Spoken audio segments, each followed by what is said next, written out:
임금이 있음을 아시고 세상 임금을 이길 수 있는 은혜가 우리 예수교회 성도들 가운데 있기를 예수님의 이름으로 축원합니다.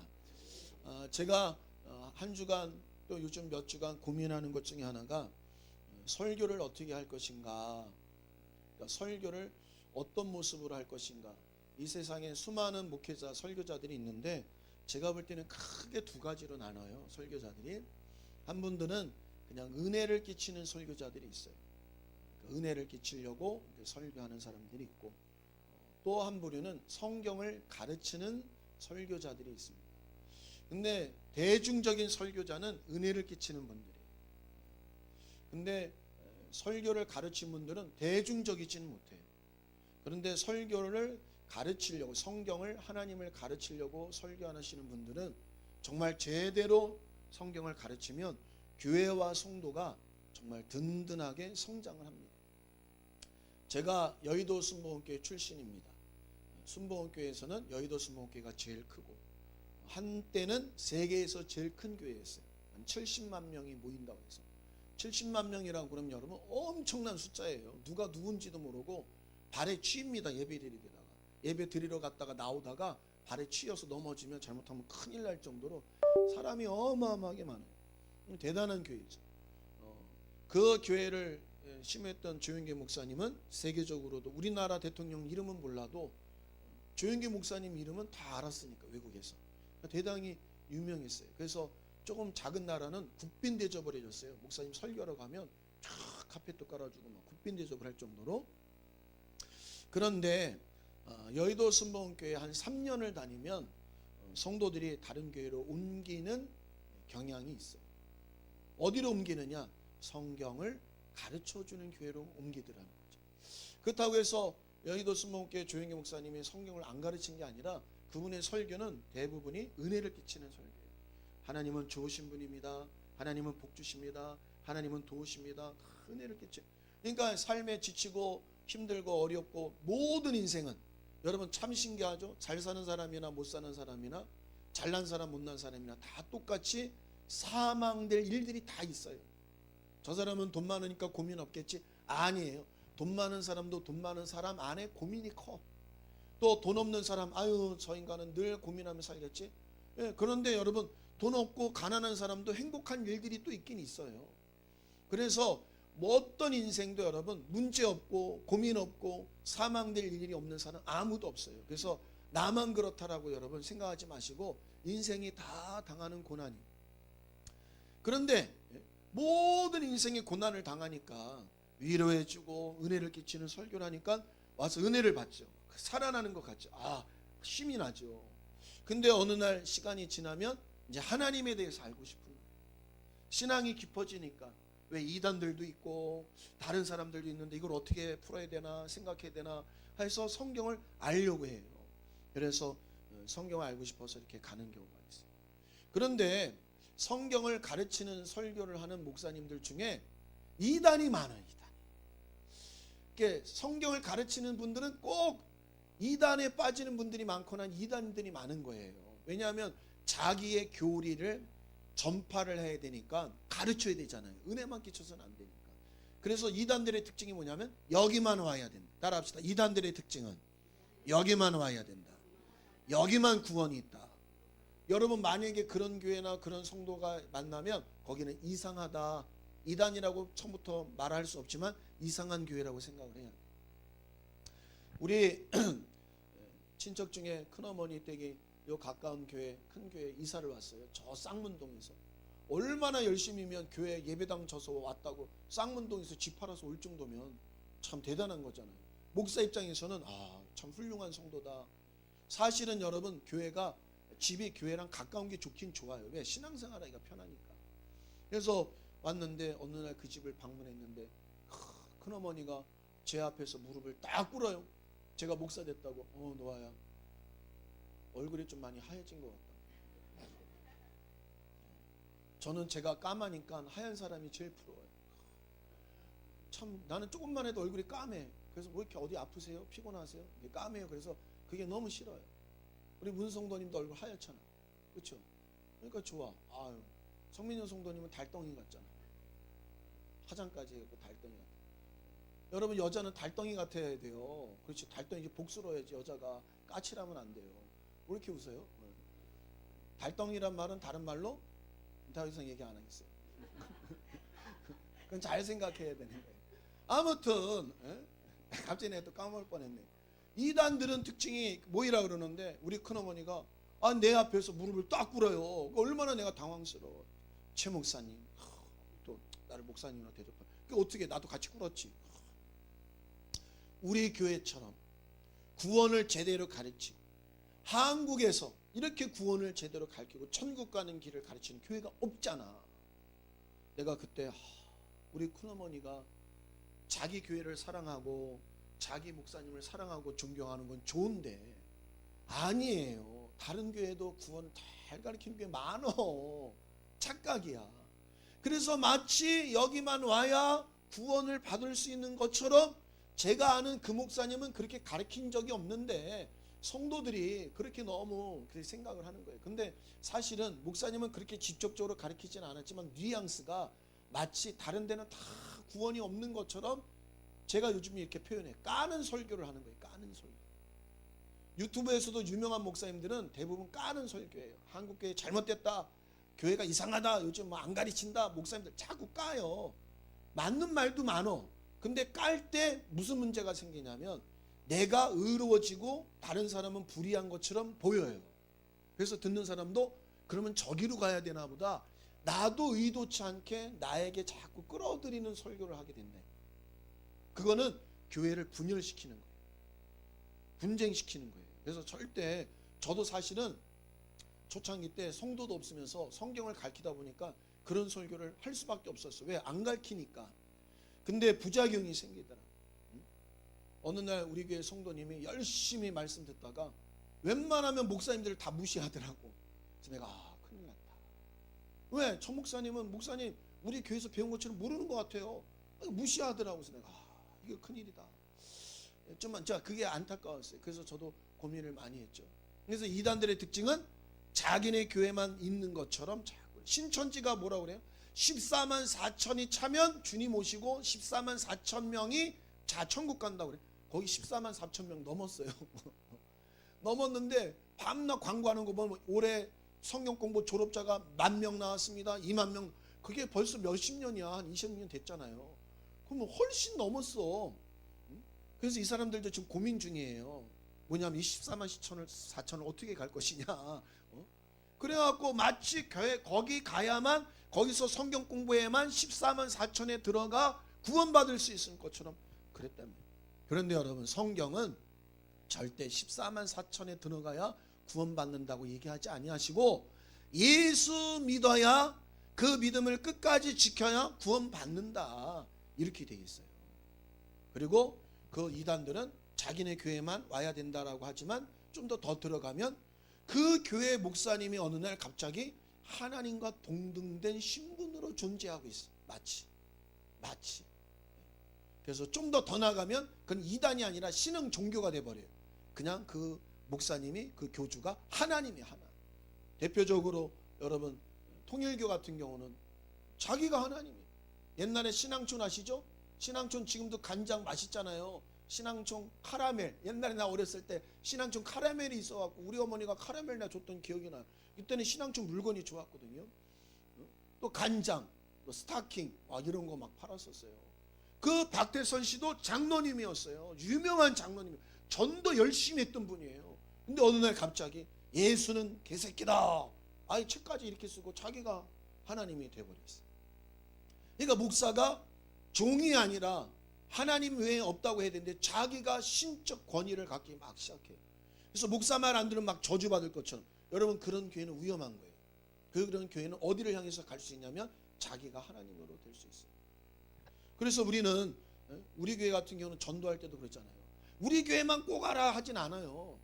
이왕이면 또 오라고 하면 좋은데 또 이렇게 가르쳐 놓으니까 또 전도 나가갖고 다른 데 교회 가도 돼요. 가까운 데 가세요. 이래 너무 또 착하시니까 내가 이 고민이 돼. 그럼 전도는 열심히 했는데 다 다른 교회 보내는 거잖아요. 그러니까 좀 이렇게 지혜롭게 우리 교회도 오셔도 되는데 다른 교회 못 오시면 가까운 교회 가셔도 된다고 이래. 근데 이단들은 절대 아니죠. 여기만 들어야 돼. 이런 특징이 있어요. 그래서 여러분, 제가 우리 참 그 큰어머니 보면서도 이런 문제가 있구나 라는 생각을 했어요. 그러면서 제가 고민이 뭐냐면, 내가 가르치는 설교를 하면 참 좋겠는데, 이 가르치는 설교는 또 앉아있으면 재미가 없고 지루할 때가 있거든요. 근데 시간 지나면 신기합니다. 이슬에 옷 젖듯이, 이슬에 비해 옷 젖듯이요, 어느 날 내가 그 말씀에 젖어들어서 신앙이 견고해져요. 정말. 그래서 참 요즘에 고민이 있는데, 그래도 할 수만 있으면 성경을 가르치려고. 왜냐하면 가르쳐 지키게 하라, 예수님이 그렇게 말씀하셨기 때문에 가르치려고 해요. 그래서 오늘 설교가 저번 주 설교하고도 좀 비슷할 거예요. 뒤에 마지막 조금 이제 수정이 되어 있는데, 두 번째 시간 이 세상 임금에 대해서 말씀을 드리겠습니다. 여러분, 교회 오면 보이지 않는 영적 세계와 존재를 반드시 알아야 신앙생활을 잘할 수 있습니다. 여러분, 교회에 오면 하나님을 먼저 우리가 섬기잖아요. 하나님을 얘기하잖아요. 하나님 영이시기 때문에 눈에 안 보여요. 그러니까 영적 존재예요.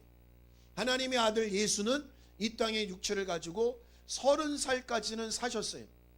30 중반까지는 살으셨지만, 그분이 30살 때까지는 육체를 가지셨지만 지금 하늘에 올라가 보좌에 앉아 계셔서 눈에 보이지 않습니다. 그래서 눈에 보이지 않는 예수님을 지금 우리는 섬기고 있고, 예수님을 만나려고 로켓을 타고 가도 못 가요. 지금 미국에서는 로켓을 많이 보내죠. 요즘은 로켓을 재사용한다고 그러더라고요. 옛날에는 로켓을 엔진 한번 팍 쓰고 나면 다 버렸는데, 그거를 기술이 얼마나 좋아졌는지 재사용하는 거예요.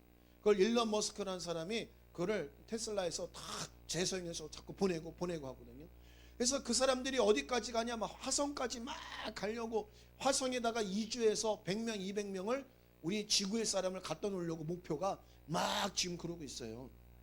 그런데도 예수님이 계신 그 우주를 뚫고 너머에 있는 영계, 하늘나라, 천국에는 지금 인류가 갖고 있는 과학 기술로도 갈 수가 없어요. 그러니까 우리가 예수님 만나려고 교회 오고 예수님 부르지만, 만약에 그런 식으로 로켓을 타고 예수님의 보좌 있는 데까지 가려고 하려면 이 세상에서 아무도 예수님을 만나거나 보거나 갈 자는 없어요. 이 말은 무슨 말이냐? 우리의 신앙생활은 지극히 영적이란 말이에요. 따라합시다. 영적이다. 천국도 영의 세계예요. 지옥도 영의 세계예요. 마귀와 귀신도 눈에 보이지 않지만 영적 세계예요. 또한 그뿐만이 아닙니다. 나도 영적 존재예요. 따라합시다. 나도 영적 존재다. 육체를 갖고 있지만 여러분, 나는 이 팔이 하나 없어도 내가 그대로 존재하잖아요. 팔다리 다 없어도 생각하고 느끼고 판단하고 하고 싶은 욕구가 있는 나는 존재한단 말이에요. 그거를 세상 사람들은 눈에 보이지 않으니까 인격이라고 이렇게 표현했지만, 성경은 그걸 뭐라 하냐면 영혼이라는 거예요. 영원히 사는 인격. 따라합시다. 영원히 사는 인격. 그러니까 사람이 그냥 죽으면 끝이 아니에요. 이놈의 인생, 그냥 나 죽으면 끝이다. 요즘도 뉴스 들어보니까 아이들하고 부인을 죽이고 자기는 또 투신해서 죽는 사람, 또 어떤 사람들은 부모와 자녀들이 생활고가 어렵다고 약 먹고 죽어서 썩는 애 나갖고 들어가 보니까 죽어 있는 사람, 막 이런 사람들이 있어요. 얼마나 괴롭고 고통스러우면 죽음을 선택할까? 여러분, 누군가가 스스로 자살하거나 죽을 때 에휴 왜 죽었대? 이렇게만 얘기하지 마세요. 왜냐하면 그 사람은 얼마나 괴로웠으면 죽음이라는 걸 선택했을까? 마지막 길을 선택한 거예요. 근데 막상 죽으려고 그러면요, 쉽지 않아요. 무서워요. 쉬운 게 아니에요. 예전에, 지금도 요즘에 그런 게 있는 것 같은데, 자살 동호회라는 게 있어요. 그게 뭐냐면 죽고 싶어하는 사람들이 있어요. 허무주의에 빠져서 어디에 책을 읽든 영화를 보든 드라마를 보든 어떤 멘토를 만나든 친구나 선생이나 누군가의 영향을 받아서 인생의 허무주의에 빠진 사람, 인생은 별거 없다, 죽고 싶다, 이런 젊은 애들도 되게 많아요. 그리고 또 병적으로 우울증 걸린 사람 자꾸 죽고 싶어해. 공황증 걸린 사람 죽고 싶어해. 막 괴로워해. 그거는 마음의 병이라 그래요. 근데 의학적으로 보면 마음의 병이라면 마음에 어떻게 병이 있을까 그러잖아요. 근데 사실은 따라합시다. 미국 사람은 마음이 여기다. 우리 동양 사람들은 마음이 어디예요? 마음이 이러잖아요. 미국 사람들하고 서양 사람들하고 동양 사람은 틀려요. 여기라고요. 근데 사실은 과학적으로 인체로 생물학적으로 봤을 때 마음은 여기 있는 거예요. 여기서 다 느끼고 생각하고 여기서 우울하고 내가. 근데 우울증 걸린 사람은 마음의 병이라고 하는데 자세히 보니까 이 뇌에서 어떤 물질을 서로 주고받는 물질이 나와서 이렇게 마음에 말하자면 호르몬이 몸에 이렇게 적절하게 호르몬이 조정되고 몸에서 유지되어야 되는 것처럼 이 뇌에서도 어떤 물질이 나와야 되는데 그게 덜 나오거나 안 나오는 사람들이 우울증에 걸린다는 거예요. 그래서 무슨 약을 주냐면 행복한 약 줘요. 행복한 약이라는데 그거 먹으면 우울증이 사라져. 좀 조절이 돼. 그 약을 주는 거예요. 그 물질을 인위적으로 이렇게 만들어줘요. 그래서 약 안 먹으면 또 우울해지는 거야. 약 먹으면 괜찮고. 제 기억에 우리 어머니도 우울증이 심하게 걸린 적이 있었어요. 그래서 우리 어머니가 뭐라 하냐면 죽고 싶은 마음도 들지만 그때 우리 이모, 조카 애들이 있었는데 애들을 자기도 모르게 어떻게 해코지하고 싶은 마음이 막 들더라는 거예요. 그러니까 요즘 가끔 가다 보면 막 엄마가 애를 던져고 다시 같이 죽었다. 또 뭐 누가 애를 해했다 그러잖아요. 그게 우울증 때문에 그러거든요. 근데 그거를 마음의 병이라고 심리학적으로는 얘기하지만 생물학적으로는 보면 머리에 문제가 있다. 그래서 여러분 그 사람이 죽고 싶어서 그 사람이 스스로 뛰어내렸으니까 자살이니까 아이고 왜 자살했대 막 이렇게 얘기하지만 그 사람은 그게 병이란 말이에요. 병. 그 병에 삼킨 바가 된 거예요. 그래서 쉽게 얘기하면 안 돼. 또 성경에 보면 귀신이 들려서 자살하는 사람이 있어요. 성경에 보면 귀신이 들려갖고 간질이에요. 눈에 보일 때는 간질, 의사가 볼 때는 간질이, 뇌에 문제가 있어. 근데 예수님은 귀신 들려 이렇게 표현해요. 간질 걸리고 귀신 들린 자가 어떻게 하냐면 물에도 넘어지고 불에도 넘어져요. 여러분 불구덩이에 넘어지면 어떻게 해요? 죽는 거예요. 물에 넘어지면 죽는 거예요. 왜? 간질할 때는 자기 의식이 없이 이러고 넘어지거든. 그 물에 넘어지면 그거 어떻게 살겠어요? 죽는 거지. 꼬르륵 하고 죽는 거지. 그러니까 여러분 누구에 의해서? 귀신에 의해서. 근데 그걸 모르는 사람은 아이고야 그 애가 저수지에 죽었대야. 아침에 누가 낚시하러 갔다가 뭐가 떠 있어서 봤더니 그 집 애래. 아이고 왜 죽었대? 이러고 자살이라고 생각할 수 있잖아요. 잘못하면 아니라는 거죠. 그게 귀신에 의해서도 마음의 병 아니면 신체에 어떤 신체 문제가 생겨서 죽을 수도 있어요. 그래서 자살 동호회라는데 들어가는 거예요. 어떻게 하면 죽을 수 있지? 어떻게 하면 쉽게 잘 빨리 죽을까 해서 그걸 자꾸 찾으러 다니는 거예요. 우리 교회는 자살하고 싶은 사람 없기를 바랍니다. 자살하고 싶은 사람 손 드세요. 그럼 빨리 저한테 상담하시고 그 기도 받아야 돼요. 기도 받으면 그렇게 해결되는 거예요. 우리 양윤경 집사님 특별히 신경 써야 돼요. 2025년도 제가 아까도 찬양하면서 안 되겠다. 나를 잡아서 진짜 나를 잡아서 기도해 줘야지 안 되겠다. 엊그저께는 또 빨갛게 립스틱을 칠하고 이러고 걸어내라 깜짝 놀랐네. 카페 앞에서 안녕하세요. 어쩐 일이세요? 나는 아이고 그냥 깜짝 놀랐더니 와플 사러 왔대. 이상하다. 그분도 지금 마음에 병이 있어서 약을 먹거든요. 너무 힘들어요. 저번 주에 우리 사모님하고 신집사님하고 가서 상담하고 오랫동안 얘기하고 왔다는데 너무 안타깝더라. 근데 여러분 제가 무슨 얘기 하려고 하느냐, 이 자살 동호회 가고 그럼 우리 어느 날 몇 시 어디 가서 자살하자. 그러고 가서 여관 들어가거나 모텔 들어가고 연탄불 펴놓고 자살하는데 꼭 자살하는데 안 죽고 살아남는 사람들이 있어요. 그 중에 대부분은 뭐냐면 막상 죽으려니까 겁이 나더래. 여러분 죽는 게 쉬운 게 아니에요. 그래서 사실은 이게 인간의 감정적으로 얘기할 때는 얼마나 힘들면 그 죽음의 공포까지 뛰어넘어 자살할까라고 이해도 해야 되지만 그거는 마귀 역사입니다.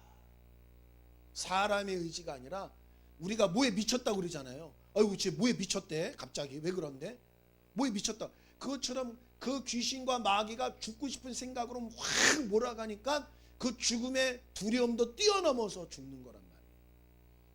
그러니까 여러분 이렇게 우리가 어떤 사건을 볼 때도 쉽게 단정해서 이렇게 표현하고 말하면 안 돼요. 그런데 여러분 이 세상은 눈에 보이지 아니하는 그런 영적 세계와 존재들이 일하고 있다는 것을 어디서 유일하게 제대로 가르쳐주느냐? 교회에서만 제대로 가르쳐줘요. 목사님, 무당도 귀신 얘기하고 영적 세계 얘기하는데요. 그렇죠. 그러나 그들은 영적 세계와 존재를 알지만 그 영적 세계와 존재를 바른 길로 인도하지 못하고 오히려 그 영적 존재에게 미혹당하여 자기도 마치 속용된 자를 인도하여 가면 어떻게 돼요? 속용된 자가 속용된 자를 인도하여 가면 어떻게 돼요? 둘 다 구덩이에 빠지듯이 자기도 멸망할 뿐만 아니라 그를 찾는 자들도 다 멸망의 길로 끌고 간다.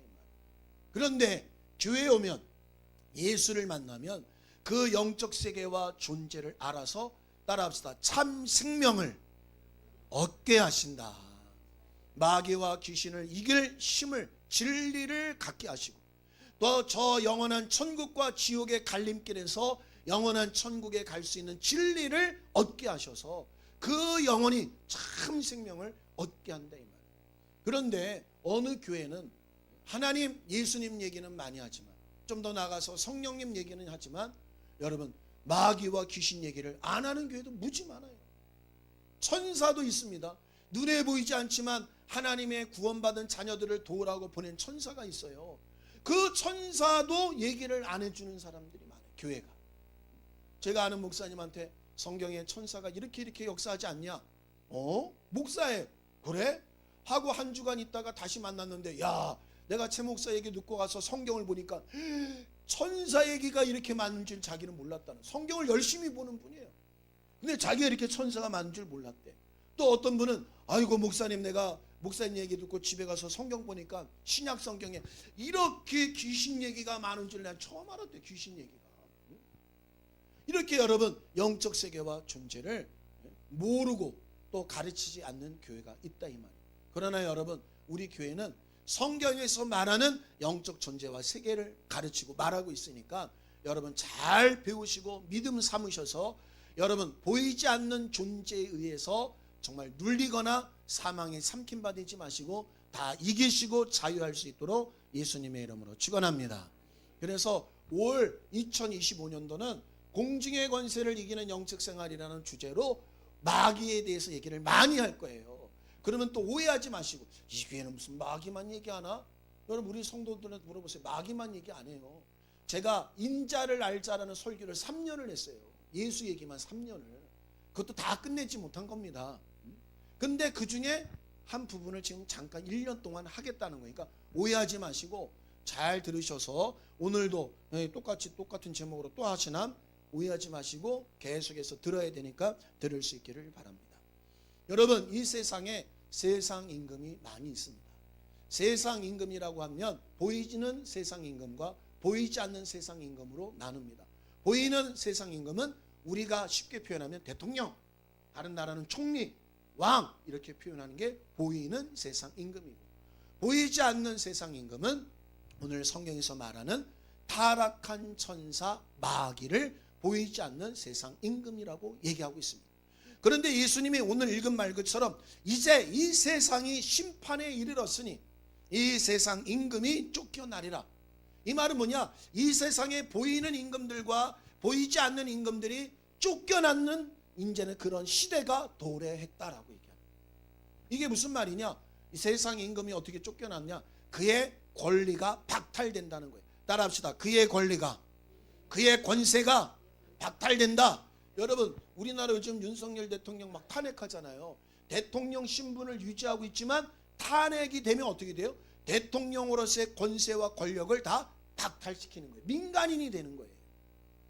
이처럼 이 세상이 심판할 때가 됐는데 주님이 오셔서 세상 임금이 쫓겨나리라. 어떻게 쫓겨나리느냐? 여러분, 그 권세와 권력을 뺏는다는 거예요. 박근혜 대통령 탄핵했을 때, 노무현 대통령 탄핵했을 때 어떻게 돼요? 대통령 궁에서 나와야 돼요. 청와대에서 나와야 돼요. 그 자리에서. 그가 가졌던 누렸던 모든 권세와 권력은 다 뺏기는 거예요. 그를 뺏기는 것처럼 마지막 날 주님이 오시면 이 세상에 보이는 임금들, 보이지 않는 세상 임금들이 그 권세와 권력이 다 박탈된다는 거예요. 왜 박탈하느냐? 따라합시다. 그 권세를 주신 이가 있으시다. 그게 하나님이시라는 거예요. 그래서 하나님만이 오늘 설교 요약지 보면 제일 처음 하나님은 유일한 최고 권력자이시다. 하나님은 성경을 통해서 이 우주와 만물을 창조하시고 만드시고 존재하게 하시는 최고 권력자예요. 그래서 하나님께로부터 모든 권력과 권세가 나요. 여러분 세상 임금들도 그 권세와 권력이 어디서 나온다고요? 하나님께로부터. 악한 왕도 하나님이 허락지 아니하시면 그 권세와 권력이 나지 않는 거예요. 그래서 하나님은 뭐라고 하냐면 모든 권세와 권력은 하나님께로부터 나니 모든 권세와 권력 앞에 순종하라 이라는 거예요. 그거를 옛날 유명한 철학자는 이렇게 표현했습니다. 뭐라고 해요? 악법도 법이다. 로마에 가면 그 법을 따라야 된다. 아니 이 나라는 왜 이렇게 해놨대야? 이 나라 대통령은 너무 너무한 거 아니에요? 그래도 그 나라의 그 세계에 들어가면 그 영역에 들어가면 어떻게 해야 돼요? 그 권세에 순종하지 않으면 매맞는 거예요. 당하는 거예요. 뭘 얘기하시느냐? 그래서 모든 권세와 권력은 하나님께로부터 오는 것이니 너희는 악한 자라도 하나님께서 만약에 허락하셨다고 한다면 그를 추종하고 따르는 게 아니라 그의 권세를 인정하라는 거예요. 오해하지 마세요. 따르란 말이 아니라 권력과 권세는 하나님께로부터 난 거란 걸 인정하라. 그러면서 무엇을 우리에게 말씀하시느냐? 모든 권력을 주시는 유일한 권력자가 하나님인 것을 인정하라. 이것이 신앙이다. 따라합시다. 모든 유일한 권력을 주시는 분은 하나님이시다. 그를 인정하는 게 신앙이고 그걸 인정하는 게 믿음이에요. 당신 뭘 믿어요? 당신 교회에서 무슨 신앙생활 하세요? 하나님만이 온 세상에 보이는 세상과 보이지 않는 세상에 유일한 권력자이십니다. 그걸 인정하는 게 신앙생활이에요. 그랬을 때 그 권력자가 비로소 자기 권세와 권력 안에 들어왔을 때 그가 다스리고 보존하고 지키시고 돌보시는 거예요. 여러분 요즘 미국의 트럼프 대통령 어떤 사람들은 안 좋게 얘기하는 사람, 어떤 사람들은 대단하다고 이렇게 얘기하는 사람, 네가 더워서 옷을 벗습니다. 있는데 저는 한편으로는 좋은 면으로 봤을 때 그래도 자기 나라 자기 백성들을 위하는 사람이구나. 왜? 우리가 여지껏 남에게 줬던 거 이제 안 줘. 다 우리나라가 이제 먹을 거야. 우리나라 잘 살 거야. 위대한 미국을 만들 거야. 그리고 막 이렇게 얘기한단 말이에요. 그러면 얘기할 때 보면 그냥 막무가내 막 남의 나라 거를 뺏는 게 아니라 너 빌려줬잖아. 더 내놔. 이자까지 내놔. 이런 식으로 그 뭐라고 말할 수 없는 자기네가 베푼 거에 대해서 돌려받겠다고 자국민을 더 잘 살게 하겠다고. 이번에 오늘 아침에는 뭐라 그래요?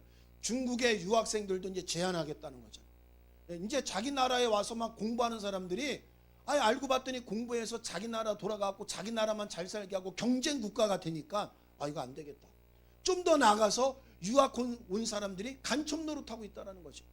여러분 어제도 뉴스 봤어요? 중국 사람들이 세종시 어디 뭐 시청인가 어디 막 드론으로 사진 찍다가 잡혔잖아요. 그거 하면 안 되거든. 그러니까 이제 미국이 그거 안 되겠다. 그래서 우리나라 공부하러 오는 것도 제한시키겠다. 그러니까 자기 나라를 위해서 그 일을 딱 하는 거예요. 그러니까 여러분 왕은 사실은 권력만 행사하고 누리는 자가 아니라 왕이 되려면 따라합시다. 왕이 되려면 나라가 있어야 되고 땅이 있어야 되고 국민이 있어야 되다. 여러분 밖에 나가서 내가 왕이요. 그럼 어때요?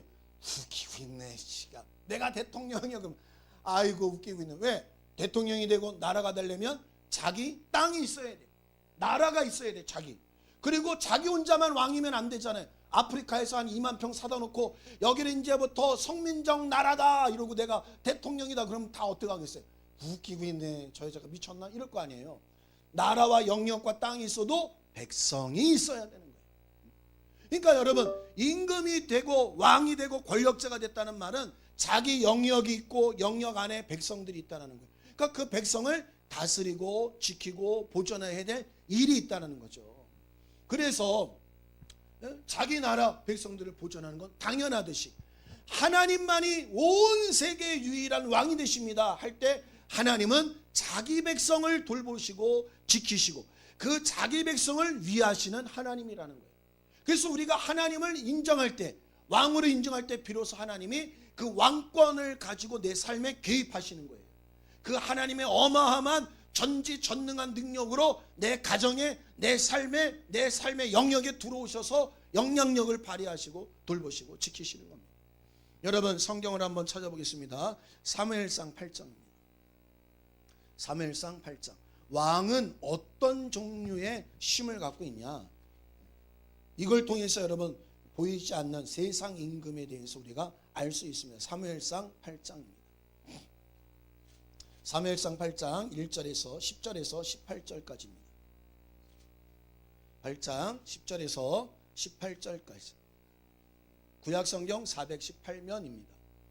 오늘 읽을 이 말씀은 이스라엘 백성들이 하나님 우리들에게도 눈에 보이는 왕을 주세요, 눈에 보이는 왕을 주세요. 하나님이 왕이신데 자꾸 눈에 보이는 왕을 달라니까 하나님이 그래? 그럼 눈에 보이는 왕을 줄게 하고 너희들에게 줄 왕은 어떤 존재인지 알아라 그러면서 말씀하십니다. 사무엘상 8장 10절서부터 시작. 사무엘이 왕을 구하는 백성에게 여호와의 모든 말씀을 일러 가로되 너희를 다스릴 왕의 제도가 이러하니라.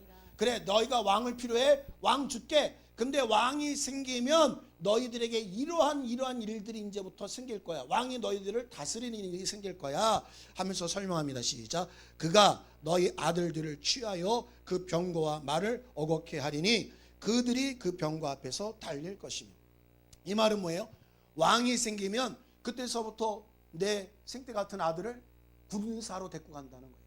왕이 필요할 때마다 뽑아가고 착출해 간다는 거예요. 그걸 거역하면 안 된다는 거예요. 여러분, 자식은 내 생명과 같잖아요. 내 생명과 같이 금쪽 같은 내 아들, 내 자녀를 나라에서 그냥 갖다 쓰겠다는 거예요. 어떻게 해요? 여기 뭐라고 표현해요? 그들의 병거 앞에서 달릴 것이며. 임금이 타는 차 앞에서 달려간다는 거예요. 여러분 생각해보세요. 임금은 차 타고 다녀. 여러분 차가 좋은 차는 몇 마력이냐 이만 기대하거든요. 무슨 마력이냐 이런데 이 말은 뭐냐면 옛날에 말이 여러 마리 그 마차를 끌고 가는 힘을 마력이라고 그래요. 그러니까 옛날에는 마차에 말을 탁 달았고 임금은 그 말에 의해서 그냥 타고 다녔단 말이에요. 근데 그 앞에서 뛰는 자가 된다는 거예요. 우리 아들들은 군사로서 여러분 말하고 경쟁해서 이길 수 있겠어요? 그거 말을 옆에서 왕을 호위하면서 막 뛰어다녀야 되는 거예요. 내 금쪽 같은 아들을 누구를 위해서? 그 나라 한 나라 임금을 위해서. 그 임금이 나와, 동어 나와, 대자단에 나와, 노아 나와. 너희들은 나부터 이제 군인이야. 내 궁에서 음식도 만들고 경비도 서고 말을 기르고 무기도 만들고 나를 지켜, 밤새 지켜. 그래도 그 명령에 순종해야 된다는 거예요. 여러분 어떻게 보면 뭐예요? 불공평한 것 같잖아요. 근데 왕에게는 그런 권세와 권력을 주시겠다는 거예요. 또 12절입니다. 시작. 그가 또 너희 아들들로 천부장과 오십부장을 삼을 것이며 자기 밭을 갈게 하고 자기의 추수를 하게 할 것이며 자기 병거와 병거의 제구를 만들 것. 임금이 쓰는 모든 것들을 만드는 일, 청소하는 일, 지키는 일, 임금이 갖고 있는 밭, 농사하는 일도 우리 아들들이 다 가서 그 일을 해야 된다는 노예처럼. 누구에게 그런 권세를 주신다고요? 왕에게. 여러분 이 말을 들으면서 잘 생각해야 돼요. 세상 임금은 이와 같은 권세, 주권을 갖게 된다. 따라합시다. 세상 임금은 이와 같은 주권을 갖게 된다. 그러니까 여러분 잘 생각했어요. 마귀가 이런 식으로 우리를 주권을 가지고 우리에게 달려든다는 거예요. 우리 자녀들에게 우리 삶에 침입해 온다는 거예요. 그 다음에 13절 시작. 그가 또 너희 딸들을 취하여 향료 만드는 자와 요리하는 자와 떡 굽는 자를 삼을 것이며. 또한 여러분 딸까지도 궁에다가 불러다가 요리하고 수종 들게 하는 일, 심지어는 더 나아가 후궁을 삼고 아내를 삼는 일을 한다 이 말. 여러분 왕의 부인이 된다 그러면 얼마나 큰 영광이 있어요. 그러나 그 왕의 부인의 권세를 누리는 사람은 딱 한 분밖에 없고 정실 부인밖에 없고 나머지는 첩과 같아서 뭐예요? 항상 궁에서 자기 방에서 왕이 언제 오나 그것만 평생 기다리는 삶을 살아야 돼요. 밖에 나가지도 못하고. 내 금쪽 같은 딸이 행복하게 자식 놓고 사는 게 아니라 그러다 어쩌다 왕의 씨를 받아서 애를 낳으면 다행인데 그러지 못하면 평생 가부처럼 궁궐에 갇혀서 살아야 되는데 누구 마음대로요? 왕의 마음대로. 지나가다가 치음자매 효경이 예쁘네 왕궁으로 들려라. 안 돼요. 그런 게 어딨냐. 유경이 들려라. 그런 게 어딨냐. 성민정 성도 집에 갔더니 아이고 선미가 예쁘네. 선미 들여라. 그런 게 어딨냐. 말이 안 되는 거예요. 정실 부인 되기도 어렵겠지만 후처로 평생 그렇게 한 남자를 기다리다가 그냥 할아버지 할머니 돼갖고 죽는 거예요. 그런 권세와 주권을 갖는다. 이 말은 우리의 삶의 영역에 아들, 딸, 내 가정에 마귀는 세상 임금으로 주권으로 역사한다는 거예요. 왜 아들이 방황합니까? 왜 딸이 방황합니까? 내가 볼 때는 모질라서, 내가 사랑을 못 줘서 우리 아들, 딸이 그런가라고 생각할 수 있겠지만 사실은 눈에 보이지 않는 세상 임금이 그렇게 다스리고 주장한다는 거예요. 또한 그뿐만이 아닙니다. 14절 시작. 그가 또 너희 밭과 포도원과 감람원의 제일 좋은 것을 취하여 자기 신하들에게 줄 것이며, 그들은 가장 좋은 것은 맛도 보지 못하고 그냥 다 가장 좋은 것들을 얻는 일에 땀 흘리고 수고하여 왕과 왕의 신하들에게 바치는 일만 한다는 거예요. 여러분, 열심히 사업하고 열심히 공부했는데 공은 다 남이 가져가는 일들.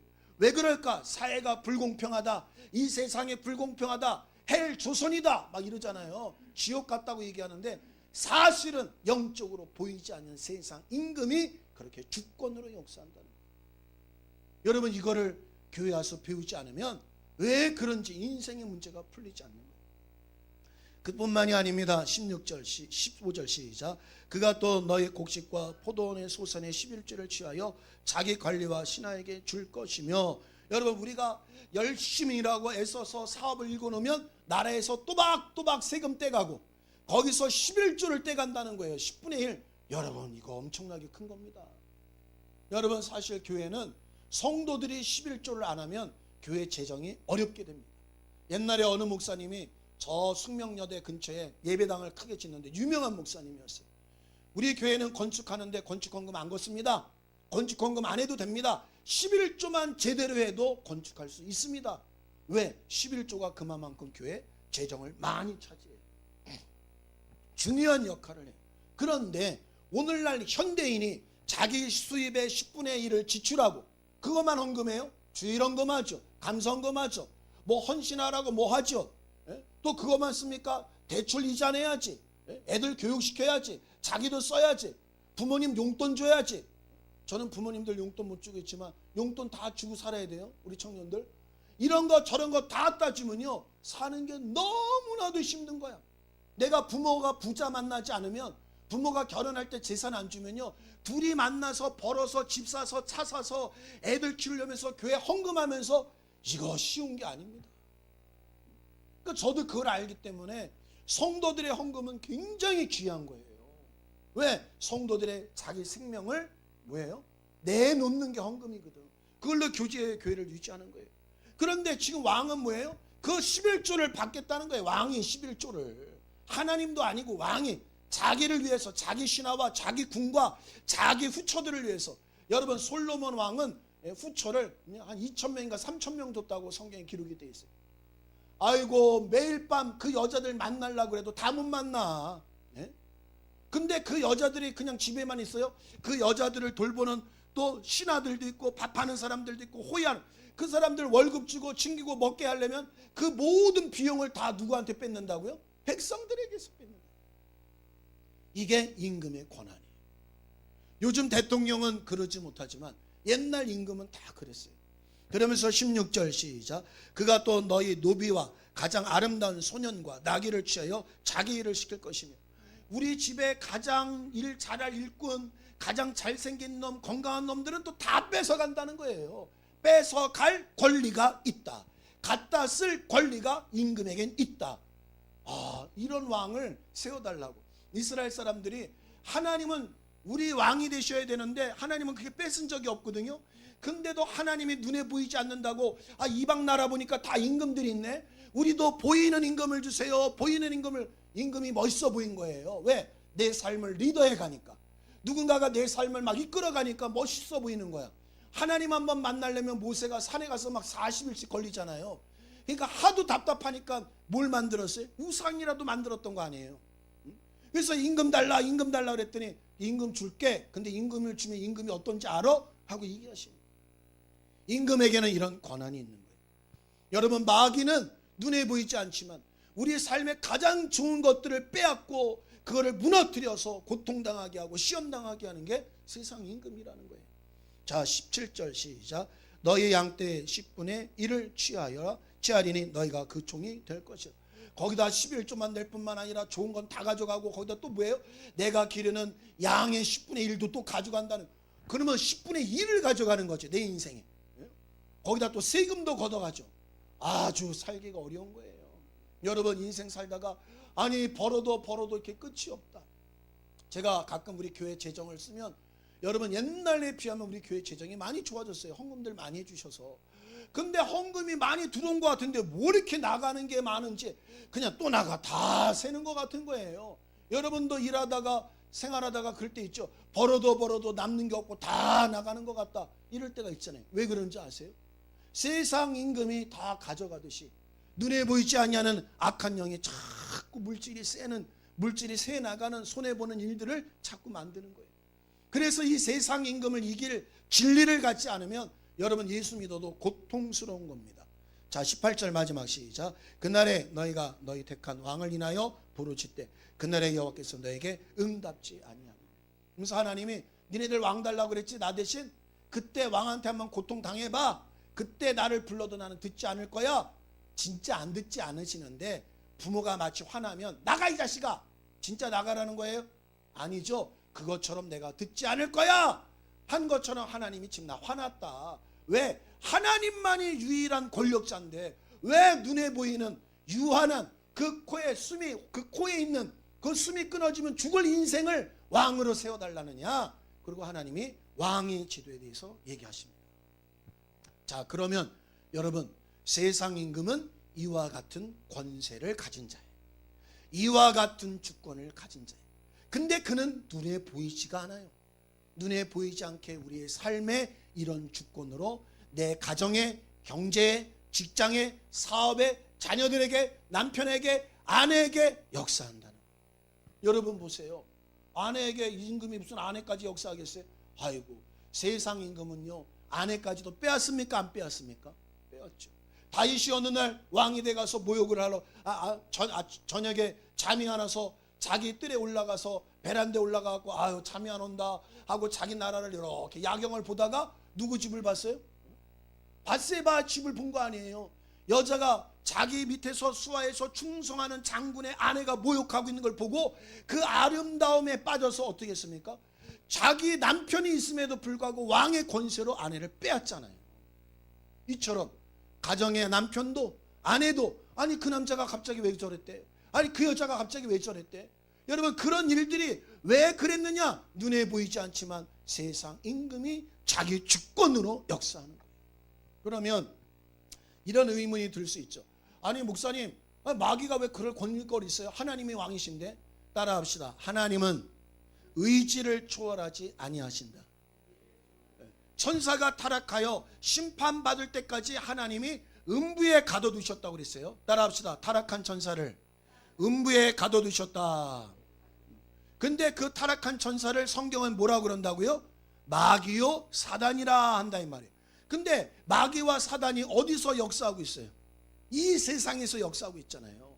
예수님이 시험당할 때도 이 세상에서 마귀에게 시험당하시고, 또 욥의 가정에 시험당할 때 하나님이 마귀에게 네가 어디 갔다 왔느냐? 내가 땅을 두루 다녔나이다. 이 땅, 이 세상에서 마귀는 존재하고 있어요. 그러면 성경은 뭐라고 얘기하느냐? 이 세상이 음부라고 얘기하고 있습니다. 따라합시다. 이 세상이 음부다. 그래서 이 안에는 그 음부에 갇혀 있는 마귀가 왕노릇하고 있는 거예요. 자기가 힘이 제일 세니까 내 마음대로 할 거야 하고 왕과 같이 착취하고 왕과 같이 자기 뜻대로 자기 마음대로 일을 행한다는 겁니다. 그래서 여러분, 교회 다녀도 고난이 있습니까? 없습니까? 고난이 있죠.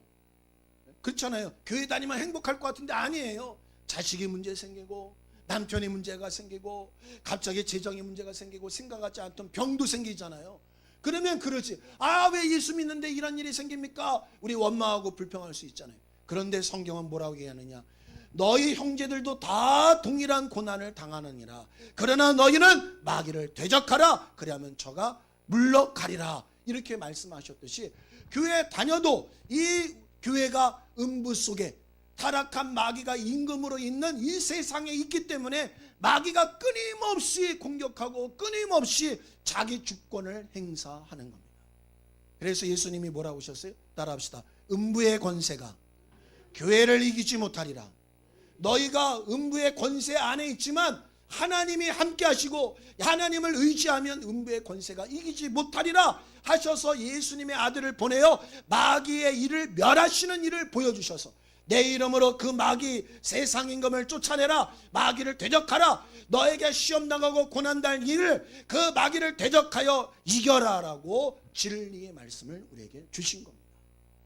그래서 여러분, 우리가 신앙생활하다가 어려움 생기면 때로는 이성적으로 합리적으로도 생각해야겠지만 그 배후에는 눈에 보이지 않지만 왕의 주권을 가지고 이 세상의 임금이 된 자가, 음부의 권세자가 사망의 세력으로 역사하고 있다는 사실을 깨달으셔서 마귀가 어디 있냐고 말하지 마시고 마귀를 대적할 수 있기를 예수님의 이름으로 축원합니다.